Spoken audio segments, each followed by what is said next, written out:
9 de la mañana, 40 minutos, hablamos de otros temas y hablamos entonces del estado financiero que ha radicado la nueva EPS a raíz de una orden judicial del Tribunal Administrativo de Cundinamarca. Lo veníamos comentando hace unos segundos, estamos hablando de pérdidas de 4.8 billones de pesos. En el año 2024 se habla de pasivos que superan los 12 billones de pesos, una situación difícil para la nueva EPS. Y vamos a hablar entonces con los representantes de los usuarios de la nueva EPS. Saludamos a Esperanza Arias, que está con nosotros. Bienvenida.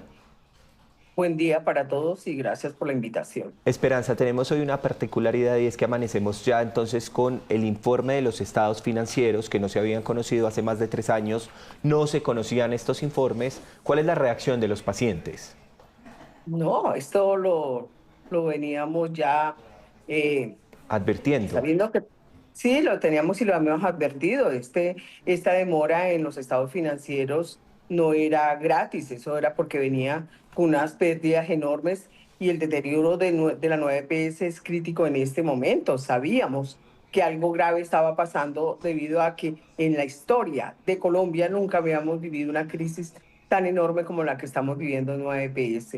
No se justifica que deba todo ese dineral y que eso nos está conllevando a que nos cierren los servicios, las clínicas referentes como la Foscal en Bucaramanga, las clínicas más grandes de todo el país nos están suspendiendo servicios por falta de pago. Hospitales, cuando se habla del sector público, tampoco les están pagando lo que tienen que pagarles. Hay unas demoras enormes también en prestadores, proveedores, industria farmacéutica. Los empleados del sistema de salud, la parte asistencial, les deben 3 y 4 meses. No se justifica, es más, si es el caso en algunas que se han quejado, que no tienen ni siquiera ya para pagar los servicios, están sin servicio de salud, que eso es lo más grave, que esto es ilegal lo que está pasando con la parte asistencial de las clínicas y de los Sí. hospitales en Colombia. Esto es gravísimo lo que estamos viviendo. Esperanza, Estamos sin medicamento. eso le quería Cuéntame. preguntar, ¿cuál es en el día a día, en la práctica, el paciente?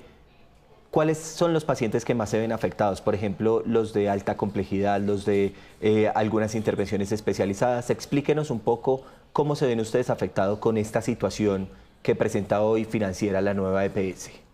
Lo más grave que estamos viviendo son los pacientes de alto costo, Sí. enfermedades que es como el cáncer, pacientes crónicos, pacientes con problemas de cáncer, trasplantados en este momento tenemos muchos problemas. En Popayán, si no estoy equivocada, perdón, en Quibdó, también nos cerraron los pacientes de renales con diálisis suspendidas, que eso es fatal, es jugar con la vida de los pacientes, pero que no podemos echarle culpa todo a los prestadores, porque nadie con hambre trabaja.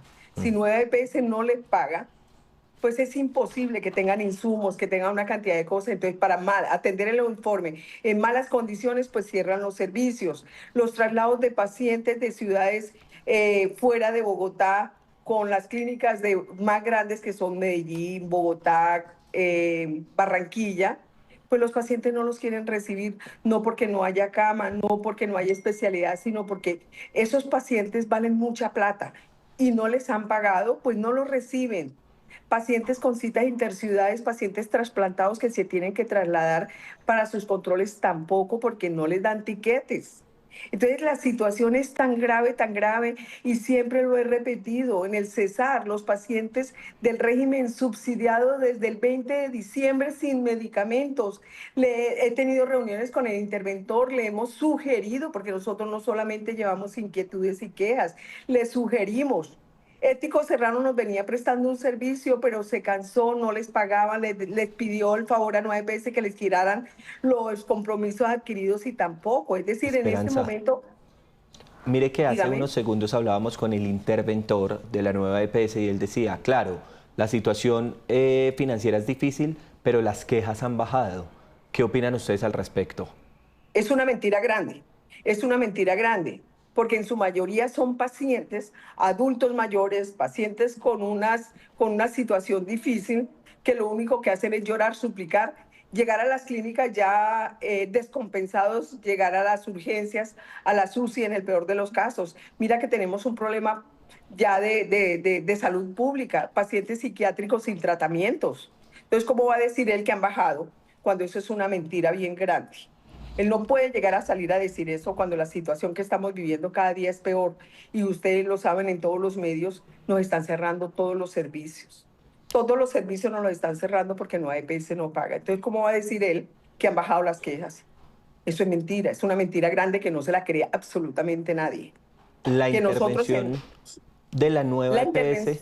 ha sido Ujú. peor, esa, digamos, esa solución que la enfermedad misma. Mira, nosotros hemos dicho que es peor el remedio que la enfermedad. Nunca habíamos tenido una crisis de esto. Yo pienso que lo que hicieron con la intervención y todas las EPS que están intervenidas están prestando un servicio catastrófico porque realmente no les dan lo que tienen que darle a los pacientes. Estamos viviendo, vuelvo y repito, una crisis enorme en la salud. Esto lo politizaron. Lastimosamente, y los responsables de esto mayores es la Superintendencia Nacional de Salud, que ha hecho caso omiso a las quejas y las necesidades, el clamor, a la incertidumbre, a la deshumanización, a la indiferencia, que lo más grande, fuera de que no nos entregan medicamentos, la indiferencia es grande. No les duele ver que el paciente se está muriendo. Esto, la situación que estamos viviendo, no la habíamos vivido nunca. Y los entes de control tampoco han hecho absolutamente nada. Esperanza, Nada en absoluto. como estamos ante un nuevo gobierno, es decir, un nuevo presidente electo, Abelardo de la Espriella, ¿ustedes qué llamado hacen a ese gobierno entrante? Teniendo en A cuenta este go- que de pronto hay una esperanza de pronto de que pueda cambiar algo. esa es la esperanza que tenemos, como dice mi nombre, eh, pedirle al nuevo gobierno que realmente sí ponga los ojos en la salud. La salud es todo, porque somos 50 millones de usuarios en el sistema de salud, más o menos, en todo el país. Y que, por favor, ellos hicieron unos compromisos iniciales, hacer las mesas técnicas de trabajo, pero que se reúnan con todos los actores del sistema de salud, que los que conocemos la verdad de lo que está ocurriendo en el país, no que lo hagan como lo venían haciendo en el gobierno que tenemos actualmente, que no nos citaron, no nos llevaron a ninguna mesas técnicas, y la UPC, que es la que decían que sobraba, que estaba perfecto, y está demostrado que están gastando más de lo que reciben.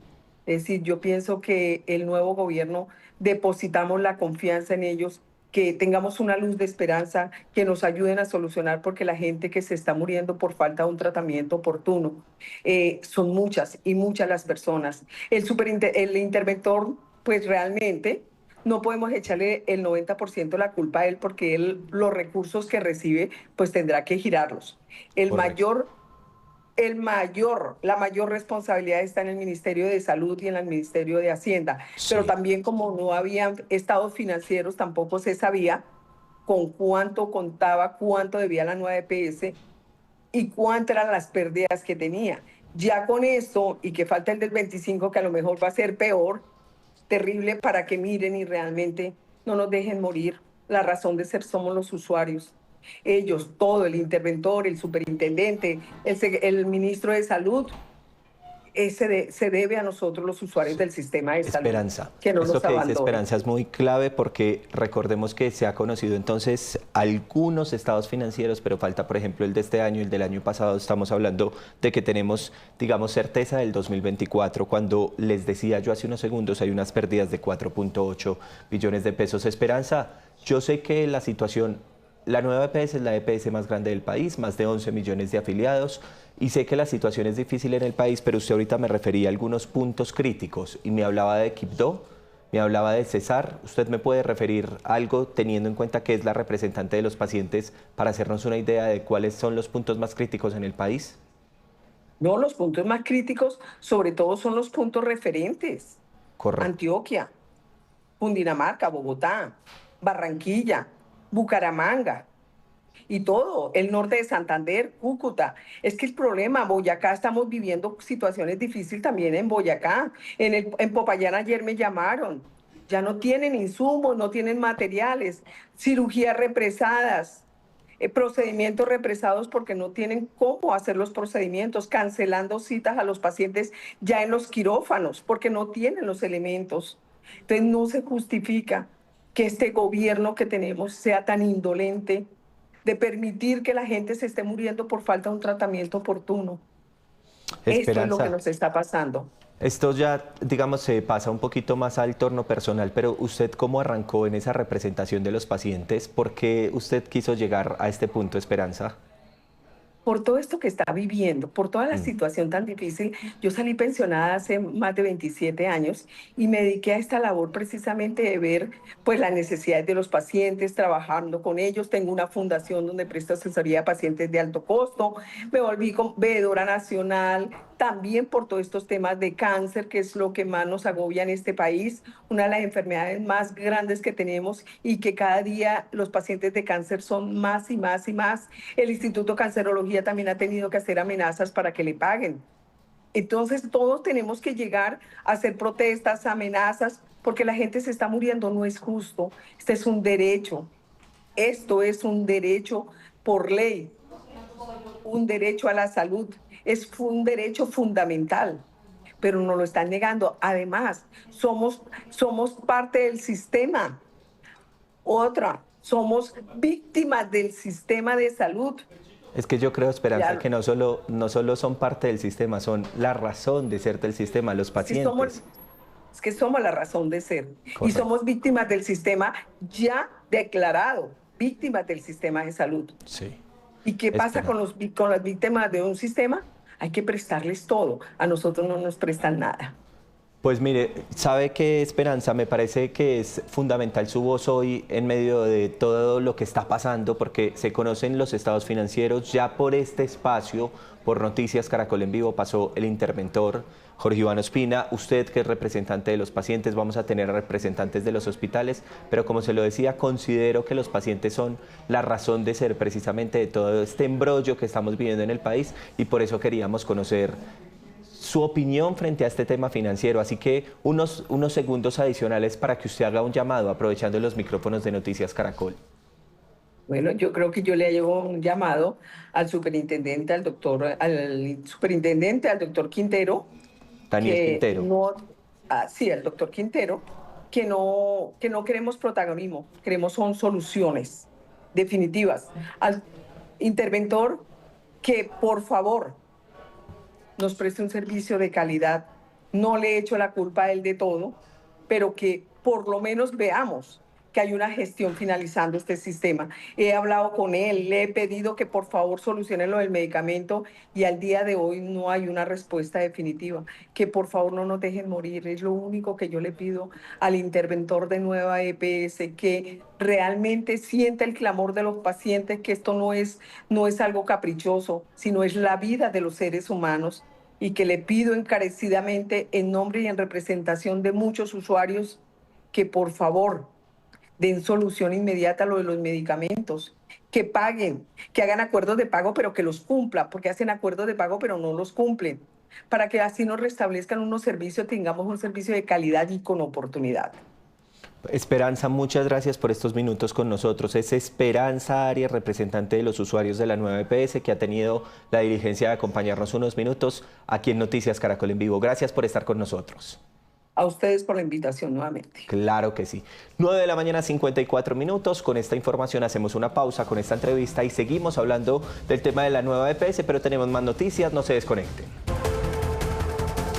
Seguimos en Noticias Caracol en Vivo. Nicole Buitrago, bienvenida. Gracias, Pablo. Le hemos venido contando a los usuarios de Noticias Caracol en Vivo que se han conocido el estado financiero de la nueva EPS. Esto a raíz de una decisión judicial del Tribunal Administrativo de Cundinamarca. ¿Qué arroja este resultado, Nicole? Básicamente, Pablo, muestra lo que hemos venido reflejando desde el lado de los pacientes, y es una deuda, unos pasivos que superan los 21 billones de pesos con proveedores, clínicas, hospitales y toda la red de prestación de servicios, pero también reconoce algo muy importante, y es que ese monto que recibe la EPS cada año para atender a los afiliados pues no es suficiente de acuerdo a esa demanda, a ese represamiento de deudas, y por supuesto pues que la nueva EPS no está atravesando una situación financiera que sea realmente estable para continuar con una operación que le garantice el derecho a la salud a los colombianos. Esta mañana aquí en Noticias Caracol en Vivo hemos tenido al interventor de la nueva EPS, Jorge Iván Ospina, a la representante de los pacientes, pero saludamos a esta hora a Juan Carlos Giraldo, es el director de la Asociación Colombiana de Hospitales y Clínicas.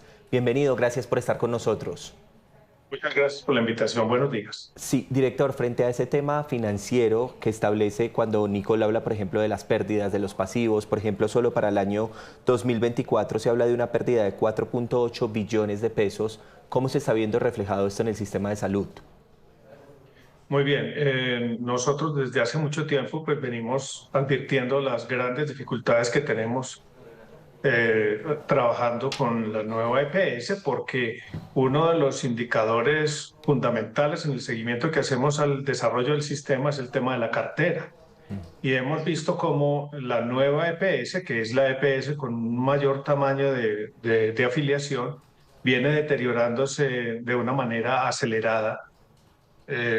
Crónicamente lo venía haciendo, pero en el periodo de intervención ha pasado un año, año y medio, de una cifra de cartera en nuestro estudio de 4.5 billones aproximadamente, a la última que tenemos en diciembre del año 2025, que es de 7.3 billones de pesos. Es un crecimiento superior a los 2 billones de pesos en un periodo corto, que además se ve empeorado porque el tema de la morosidad, es decir, la cartera vencida, ha venido creciendo y se ha deteriorado hasta llegar a los 60, al 67% que tenemos hoy.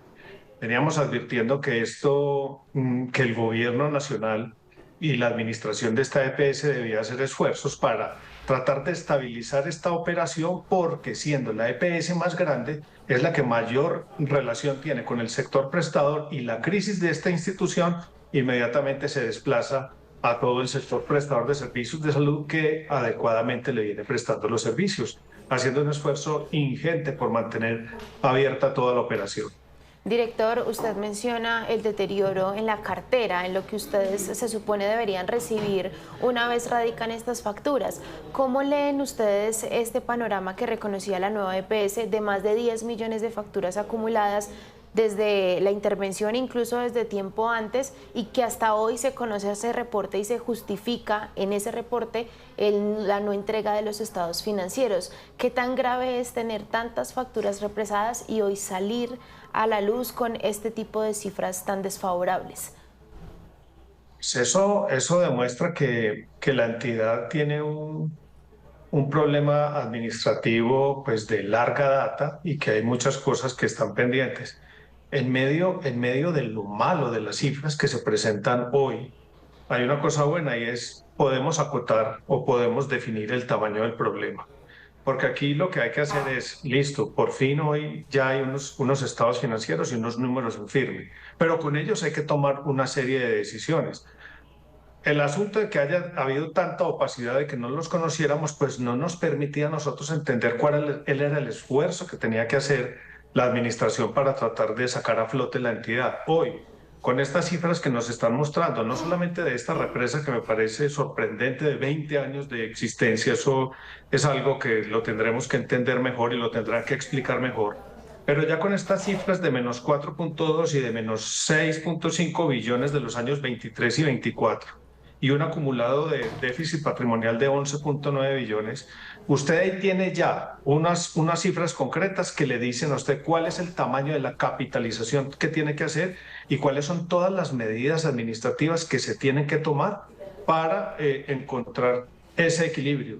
Yo no quiero dejar pasar por alto una cosa, y es algo que lo hemos dicho desde hace mucho tiempo a la Superintendencia de Salud, con todas las EPS. Aquí hay que tener claridad de cuál es el número de personas que están afiliadas a las EPS, que cada una de estas entidades es capaz de soportar, es capaz de administrar de una manera adecuada. Miren, la nueva EPS en el último año, de junio del 25 de mayo del 2026, pasó de 11.7 millones de personas afiliadas a 11.4. Es decir, disminuyó en cerca de un 3% el tamaño de su afiliación. Pero la pregunta que hay que hacer acá es, de manera prospectiva desde la superintendencia, yo creo que sí se tiene que mirando estos números, se tiene que entrar a responder rápidamente cuál es el tamaño adecuado de población que cada EPS es capaz de soportar. Porque uno de los puntos del tratamiento de esta situación es mirar si hay necesidad de hacer traslados de personas, si hay necesidad de abrir otras afiliaciones en otras entidades. Y a eso se tienen que sumar todos los otros temas que los hemos hablado, la capitalización, el incremento del giro directo, la aplicación estricta y predecible de ese giro directo, entre las otras medidas que se tienen que tomar. Porque fíjese que usted plantea soluciones de inmediato, digamos de inmediato plazo, más allá de hablar de una reforma, más allá de hablar de cosas que son a largo plazo porque tienen que pasar por el Congreso, son decisiones inmediatas para poder suplir las necesidades de los pacientes, ¿no? Sí, señor. Mire, la coyuntura, antes uno decía que se podría dar como un tiempo mientras se avanzaba con la reforma y se hacían una serie de cuestiones, digamos, ejecutivas, pero hoy el trabajo tanto para el gobierno que está terminando como para el que llega es enfrentar la coyuntura, hacer un plan inmediato, lo que hemos llamado un plan extraordinario de liquidez, un plan extraordinario, un plan de choque, y equilibrar el funcionamiento de estas entidades. Definir, en primer lugar, y es en la primera página del plan, tiene que estar la nueva EPS. ¿Por qué? Porque es la más grande, porque es la que está en todas las regiones, porque es la que tiene mayor relación, no solo con los afiliados, sino con la red prestadora. Y eso pasa por temas como los que hemos mencionado, una capitalización inmediata, una definición del tamaño poblacional, el asunto de la estabilización, el incremento del giro directo por lo menos al 90%, el cumplimiento de circulares como la circular 15, es decir, en la mano hay que tomar, en la mano hay una serie de maniobras administrativas inmediatas que hay que hacer. Es buena noticia tener la claridad de la mala noticia que son estas cifras, pero si usted no las tenía claras, pues no podía saber cuál era el tamaño del esfuerzo que tenía que hacer. Yo creo que ese plan de choque es mandatorio, hay que arrancarlo ya mismo o continuarlo en el siguiente gobierno de manera inmediata, porque usted equilibrando esta EP, solo esta EPS, usted tiene un poco más del 22% de la población afiliada al sistema, está solo en esta EPS. Después de eso, tiene que mirar también, simultáneamente tiene que mirar las otras EPS que están en una intervención y tomar también una serie de decisiones. Sí. Pero entendiendo que las cifras son muy negativas y que esto va a requerir un esfuerzo, inclusive todos estos temas de capitalización, yo creo que tendrán lo mismo que los planes de choque, que ya se habla de unos 10 billones de pesos, está hablando el gobierno entrante, tienen que ayudar, coadyuvar para encontrar el equilibrio y ahí sí mirar todos los temas de estabilización y mantenimiento a largo plazo, que inclusive puede pasar por reformas. Y Juan, destacando un poco las respuestas de Juan, es como un poco conocer el problema para poder establecer la solución. Dentro de esas soluciones planteaba el interventor esos acuerdos de pago que hemos visto desde que él llegó, un poco más anunciados, pero de fondo muchas IPS han vuelto a cerrar servicios porque ese acuerdo de pago realmente no se cumple a cabalidad o en un 100%. ¿Cómo ven ustedes el tema de empezar a hacer acuerdos de pago una vez ya conocida esta realidad, que les empiecen a abonar un poco a ustedes a la deuda, y el tema de la capitalización, como él la plantea, que ustedes puedan reducir al máximo esa deuda? Él decía, reducir esas tarifas, que hagamos un acuerdo de pago y ponernos al día. ¿Estarían dispuestos?